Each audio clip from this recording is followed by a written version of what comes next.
Kottayam medical കോളേജിലെ men's hostel അപകടാവസ്ഥയിൽ PG doctors താമസിക്കുന്ന കെട്ടിടത്തിന്റെ പല ഭാഗങ്ങളും പൊട്ടിപ്പൊളിഞ്ഞ അവസ്ഥയിലാണ്. ഹോസ്റ്റലിന്റെ കാര്യത്തിൽ പരസ്യ പ്രതികരണങ്ങൾ നടത്തരുതെന്ന് വിദ്യാർത്ഥികൾക്ക് നിർദ്ദേശമുണ്ട്.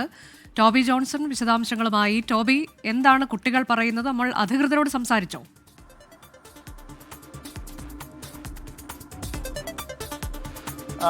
വിദ്യാർത്ഥികൾ കഴിഞ്ഞ കുറേ നാളുകളെന്ന് പറയുമ്പോൾ ഒരു വർഷം മുൻപ് സമാനമായ രീതിയിൽ ഒരു അപകടാവസ്ഥയിലായ ഈ കെട്ടിടത്തിലെ ഒരു കോൺക്രീറ്റ് അടർന്ന് ഒരു വിദ്യാർത്ഥിയുടെ ശരീരത്തിൽ വീഴുന്ന ഒരു സംഭവം ഉണ്ടായിരുന്നു. അന്ന് വലിയ പ്രക്ഷോഭങ്ങൾ വിദ്യാർത്ഥികളുടെ ഭാഗത്ത് നിന്ന്, PG ഡോക്ടർമാരുടെ ഭാഗത്ത് നിന്ന് ഉയർന്നു വന്നതാണ്. അതേ തുടർന്ന് ഈ കെട്ടിടം മെയിൻറ്റെയിൻ ചെയ്യാനുള്ള ഒരു നടപടിയിലേക്ക് വന്നു. രണ്ട് കെട്ടിടങ്ങളാണ്. ഒന്ന് ഈ മെഡിക്കൽ കോളേജ് സ്ഥാപിച്ചപ്പോഴുള്ള ഒരു ഹോസ്റ്റലാണ്, പഴയ ഹോസ്റ്റലാണ്, 60 വർഷത്തോളം പഴക്കമുണ്ട്. മറ്റൊന്ന് ഒരു അല്പം പുതിയ ഒരു ബിൽഡിംഗാണ്. പക്ഷേ ഈ രണ്ട് ബിൽഡിങ്ങിലും വലിയ ശോച്യാവസ്ഥയിലാണ് കാര്യങ്ങൾ എന്നുള്ള വിവരം തന്നെയാണ് അതിനുള്ളിൽ നിന്നും ഡോക്ടർമാർ, അവിടെ താമസിക്കുന്ന ഈ PG ഡോക്ടർമാർ പറയുന്നത്.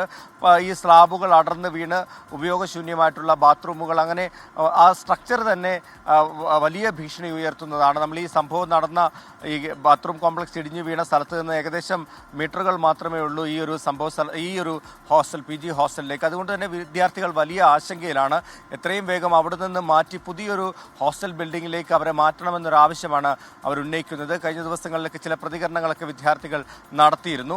അതുകൊണ്ട് തന്നെ ഇപ്പോൾ ഒരു പരസ്യ പ്രതികരണം നടത്തി കൂടുതൽ സങ്കീർണതയിലേക്ക് കാര്യങ്ങൾ കൊണ്ടുപോകരുതെന്നൊരു നിർദ്ദേശം അധികൃതർ നൽകിയിട്ടുണ്ട് എന്നുള്ള വിവരമാണ് നമുക്ക് ലഭിക്കുന്നത്. ഇന്നലെ നമ്മൾ ഇതുമായി ബന്ധപ്പെട്ട് സൂപ്രണ്ട് അടക്കമുള്ളവരോട് ഈ കാര്യങ്ങൾ ശ്രദ്ധയിൽപ്പെടുത്തിയിരുന്നു. ഈ സംഭവം ഉണ്ടായപ്പോൾ തന്നെ, ഈ ബാത്റൂം കോംപ്ലക്സ് ഇടിഞ്ഞു വീണ സംഭവം ഉണ്ടായപ്പോൾ തന്നെ സൂപ്രണ്ടിനോട് ഈ കാര്യങ്ങളും ശ്രദ്ധയിൽപ്പെടുത്തിയിരുന്നു. കാരണം നമ്മൾ ഒരു വർഷം മുമ്പ് ആ കാര്യം റിപ്പോർട്ട് ചെയ്തതാണ്. അവിടുത്തെ പ്രക്ഷോഭങ്ങളുമെല്ലാം തന്നെ നമ്മൾ റിപ്പോർട്ട് ചെയ്തിരുന്നു. അതുകൊണ്ട് തന്നെ അപ്പോൾ സൂപ്രണ്ട് പറഞ്ഞത് ആ കെട്ടിടം എത്രയും വേഗം മറ്റൊരു കെട്ടിടത്തിലേക്ക് മാറ്റാനുള്ള നടപടികൾ ആരംഭിച്ചിട്ടുണ്ടെന്നാണ് ഇന്നലെ സൂപ്രണ്ടും പ്രിൻസിപ്പാളും എല്ലാം തന്നെ പറഞ്ഞിട്ടുള്ളത്.